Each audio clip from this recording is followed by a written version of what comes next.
A writ of prohibition is an order issued by the Supreme Court or the High Courts too. So here it is talking about the writs.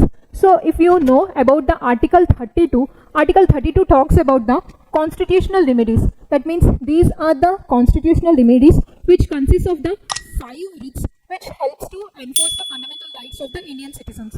So here these 5 writs includes the habeas corpus, mandamus, quo warranto, certiorari, and again the prohibition.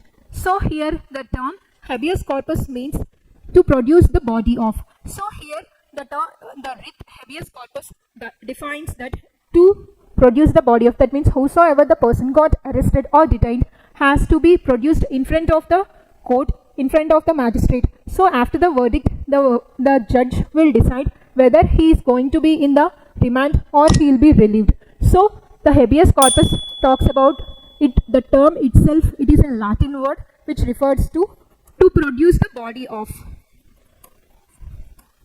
Next one is the mandamus, whereas the term mandamus refers to command.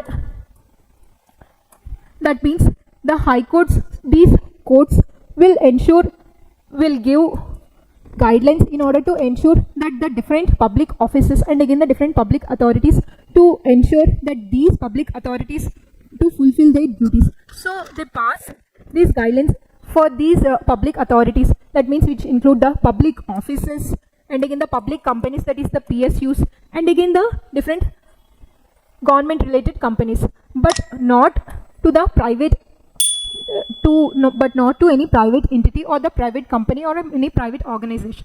Next one is the quo warranto, whereas the term quo warranto refers to by what warranty or by what authority. Here in this case, the whosoever the aggrieved person can reach to Supreme Court or High Court and can ask for the legality of a particular public office. So it asks for that of whether an office is a fraud based office or that a particular person is fraud based officer or not. That means in order to check the legality of that particular person's position and again the particular office, this writ is passed by any aggrieved person or any other person, followed by the term certiorari. The term certiorari refers to certified.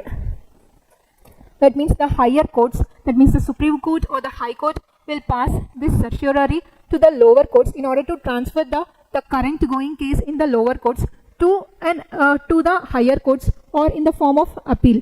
So certiorari is mainly talks about to transfer the current going case to the higher courts. Next one being that of the prohibition, that is the last writ which has been asked in the question. The term prohibition refers to the higher courts will ask the lower courts in order to stop the current going case, because if these higher courts will pass this prohibition writ to these lower courts in order to prohibit, that means in order to stop the whatever the ongoing case, in order to prevent and to give caution that that particular case is not under the jurisdiction of that particular lower court.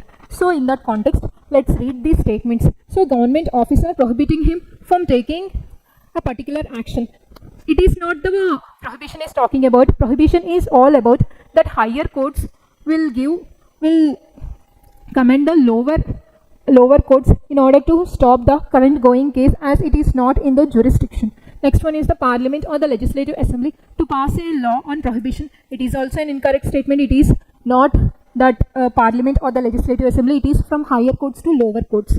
So next one is the lower court prohibiting the continuation of the proceeding in a case, which is the correct statement. Next one is the government prohibiting it from following an unconstitutional policy. It is also again an incorrect statement. Here it is a direct statement that has been given that that is the prohibition is nothing but it is a writ to prohibit the lower courts for the continuation of a particular case.